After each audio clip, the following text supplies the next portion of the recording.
ಏನು ಮಾಡ್ತಾ ಇದ್ದಾರೆ? ದಿಯಾ ಖ್ಯಾತಿಯ ಖುಷಿ ರವಿಯವರು ವಿಶೇಷ ಕಾರ್ಯಕ್ರಮಕ್ಕೆ ಸ್ವಾಗತ.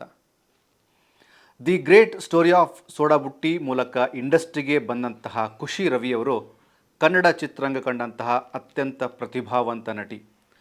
ಸಾಮಾನ್ಯವಾಗಿ ಒಂದು ಸಿನಿಮಾ ಒಬ್ಬ ನಟಿಯನ್ನು ಒಬ್ಬ ನಟನನ್ನು ಯಾವ ಹಂತಕ್ಕೆ ತೆಗೆದುಕೊಂಡು ಹೋಗುತ್ತೆ ಅನ್ನೋದಕ್ಕೆ ಇಂಡಸ್ಟ್ರಿಯಲ್ಲಿ ನಮಗೆ ಬಹಳಷ್ಟು ಉದಾಹರಣೆಗಳು ಸಿಗ್ತವೆ. ಒಬ್ಬ ನಟಿ, ಒಬ್ಬ ನಟ, ನಿರ್ದೇಶಕ, ನಿರ್ಮಾಪಕ, ಹೀಗೆ ಪ್ರತಿಯೊಬ್ಬರಿಗೂ ಯಾವುದಾದರೂ ಒಂದು ಹಂತದಲ್ಲಿ ಅವರು ಮಾಡಿದಂತಹ ಮೊದಲ ಪ್ರಯತ್ನ ದೊಡ್ಡ ಮಟ್ಟಕ್ಕೆ ಅವರನ್ನು ಗುರುತಿಸುವಂತೆ ಮಾಡಿರುತ್ತೆ. ಈ ಒಂದು ವಿಚಾರಕ್ಕೆ ಖುಷಿ ರವಿಯವರಿಗೂ ಕೂಡ ಅಪ್ಲಿಕೇಬಲ್ ಆಗುತ್ತೆ.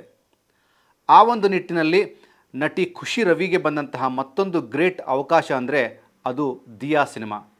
6-5 = 0 ಚಿತ್ರದ ನಿರ್ದೇಶಕರ ದಿಯಾ ಸಿನಿಮಾ ಬಹಳಷ್ಟು ಕಲಾವಿದರಿಗೆ, ತಂತ್ರಜ್ಞರಿಗೆ ಅವಕಾಶ ಕೊಡ್ತು. ಅದರಲ್ಲೂ ವಿಶೇಷವಾಗಿ ಹೇಳೋದಾದರೆ ಖುಷಿ ರವಿಯವರ ಜೊತೆಗೆ ದೀಕ್ಷಿತ್ ಶೆಟ್ಟಿ, ಪೃಥ್ವಿ ಅಂಬಾರವರ ಬದುಕಿನ ಹೆಜ್ಜೆ ದೊಡ್ಡ ಮಟ್ಟಕ್ಕೆ ರೀಚ್ ಆಗ್ತಾ ಹೋಯಿತು. ಇವತ್ತಿಗೂ ಬಹಳಷ್ಟು ಜನ ಅವರೆಲ್ಲರನ್ನ ದಿಯಾ ಫೇಮಿಂದಾನೇ ಗುರುತಿಸ್ತಾರೆ. ಇದು ಅವರೆಲ್ಲರಿಗೂ ಹೆಮ್ಮೆ ಪಡುವಂಥ ವಿಚಾರ. ದಿಯಾ ಸಿನಿಮಾದ ಮತ್ತೊಂದು ಸಾಹಸಗಾಥೆ ಏನು ಅಂತಂದರೆ, ಚಿತ್ರ ಅಂದುಕೊಂಡಂತೆ ಬಿಡುಗಡೆ ಆಗುತ್ತೆ, ಯಶಸ್ವಿಯಾಗಿ ರಿಲೀಸ್ ಆಗುತ್ತೆ, ಜೊತೆಗೆ ಸಿನಿಮಾವನ್ನು ಜನ ಪ್ರೀತಿಸ್ತಾರೆ, ಅಪ್ಕೊಳ್ತಾರೆ ಹಾಗೂ ಮುದ್ದಾಡ್ತಾರೆ. ಇದರ ಜೊತೆಗೆ ಇಂಡಸ್ಟ್ರಿಗೆ ಆ ಒಂದು ಸಮಯದಲ್ಲಿ ಇಡೀ ಜಗತ್ತಿಗೆ ಕೊಟ್ಟಂತಹ ಒಂದು ದೊಡ್ಡ ಹೊಡೆತ ಅದು ಕೊರೋನಾ ಹೊಡೆತ. ಈ ಕೊರೋನಾ ಮಧ್ಯೆ 2020ರ ಅವಧಿಯಲ್ಲಿ ಬಂದಂತಹ ಎಲ್ಲ ಸಿನಿಮಾಗಳಿಗೂ ಎಫೆಕ್ಟ್ ಆಗ್ತಾ ಹೋಯಿತು.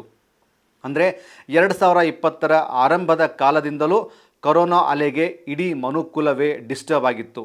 ಇದರ ಮಧ್ಯೆ ಸಿನಿಮಾ ಕ್ಷೇತ್ರ ಕೂಡ ಒಂದು. ಕೊರೋನಾ ಅಲೆಯಿಂದಾಗಿ ಥಿಯೇಟರ್ ಬಾಗಿಲುಗಳು ಮುಚ್ಚುತ್ತಾ ಹೋಗುತ್ತವೆ. ಆ ಸಮಯದಲ್ಲಿ ಯಶಸ್ವಿಯಾಗಿ ಹೋಗ್ತಾ ಇದ್ದಂತಹ ದಿಯಾ ಮತ್ತು ಲವ್ ಮಾಕ್ಟೇಲ್ ಸಿನಿಮಾಗೆ ಹೊಡೆತ ಬೀಳುತ್ತೆ. ಇದರ ಜೊತೆಗೆ ಬಹಳಷ್ಟು ಒಳ್ಳೆಯ ಸಿನಿಮಾಗಳನ್ನು ನಾವೆಲ್ಲರೂ ಮಿಸ್ ಮಾಡ್ಕೋತೀವಿ. ಆದರೆ 2 ಚಿತ್ರಗಳು ಕೊರೋನಾ ಅಲೆಯ ಮಧ್ಯೆಯೂ ಸಹ ಗೆದ್ದು ಇತಿಹಾಸವನ್ನು ಕ್ರಿಯೇಟ್ ಮಾಡ್ತವೆ. ವಿಶೇಷವಾಗಿ ದಿಯಾ ಸಿನಿಮಾದ ಬಗ್ಗೆ ಹೇಳೋದಾದರೆ, ದಿಯಾ ಸಿನಿಮಾದ ಎಲ್ಲ ಕಲಾವಿದರು ಬ್ಯುಸಿ ಆಗ್ತಾರೆ. ಸದ್ಯ ಖುಷಿ ರವಿಯವರು ಏನು ಮಾಡ್ತಾ ಇದ್ದಾರೆ?